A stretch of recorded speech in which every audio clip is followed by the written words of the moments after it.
உந்தன் அன்பு உறவின்றி எனக்கு இங்கு சொந்தம் சுற்றம் சூழ்ந்திட பயன் என்னவோ. உந்தன் அன்பு உறவின்றி எனக்கு இங்கு சொந்தம் சுற்றம் சூழ்ந்திட பயன் என்னவோ. மெழுகாகினேன் திரியாகவா, மலராகினேன் மனமாகவா. மெழுகாகினேன் திரியாகவா, மலராகினேன் மனமாகவா. இயற்கையில் உறைந்திடும் இணையற்ற இறைவா, என் இதயத்தில் எழுந்திடவா. என்றும் இங்கு என்னோடு அன்பு என் அன்போடு காத்திடு என் தலைவா. இயற்கையில் உறைந்திடும் இணையற்ற இறைவா, என் இதை எழுந்திடவா. என்றும் இங்கு என்னோடு நின்று என்னை அன்போடு காத்திடு என் தலைவா. ஆம், என் இனிய உறவுகளே, நாம் இன்று 27/9/24 இருக்கிறோம். நாம் இன்றைய முதல் வாசகம் சபையுரையாளர் 3:1-13 திருப்பாடல்கள். என் பாறையாகிய ஆண்டவர் போற்றி போற்றி. நற்செய்தி லூக்காஸ் 9:18-22. நாம் இன்று தொடர்ந்து வாசித்து கொண்டிருக்கிற சங்கீத தொடர்ச்சி. நாம் 44, 25, 26 மற்றும் நீதிமொழிகள் 22, 19, 20, 21, 22. ஒருவர் ஏழையாய் இருக்கிறாய் என்று அவரை வஞ்சிக்காதே, ஒருவர் ஆதரவின்றி இருக்கிறார் என்று அவரை நீதிமன்றத்திற்கு சிறுமைப்படுத்தாதே. இன்றைய வாசகம் சபை உரையாளர். நாம் தொடர்ந்து வாசித்து கொண்டு இருப்பது இதோ ஒரு வாஷிங்டன் என்ற ஒரு எழுத்தாளர் சொல்கின்ற ஒரு செய்தி. உன் இதயத்தில் உள்ள தெய்வீக சுடரான மனசாட்சியை அணைய விடாமல் காத்துக்கொள். மனசாட்சியை அணைய விடாமல் காத்துக்கொள்ள வேண்டும் என்றால் மனசாட்சியின் குரலுக்கு நாம் செவி மடக்க வேண்டும். மனசாட்சியின் குரலுக்கு செவி கொடுக்காமல் வாழ்பவர்களால் தெய்வீக சுடரான மனசாட்சி அணைந்து தானே போகும். இதோ அதனால்தான் இயேசு என்னை யார் என்று கேட்கின்றார்.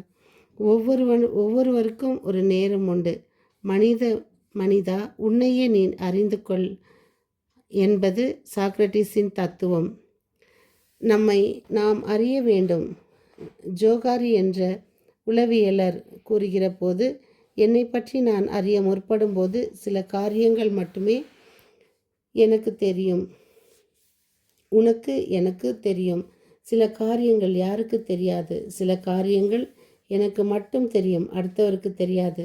சில காரியங்கள் எனக்கு தெரியாது, அடுத்தவருக்கு மட்டும் தெரியும். எனவே நம்மை அறிய பிறரும் உதவுகிறார்கள். இங்கே இயேசு தன்னை பற்றி அறிய முற்படும்போது அடுத்தவர்களுக்கு தன்னை பற்றி என்ன தெரிகிறது என்பதை அறிய முற்படுகிறார்.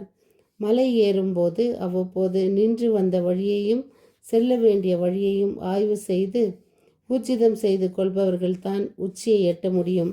அவ்வப்போது பிறர் வழியாகவும் நம்மை காண்போம், நம்மை செதுக்குவோம்.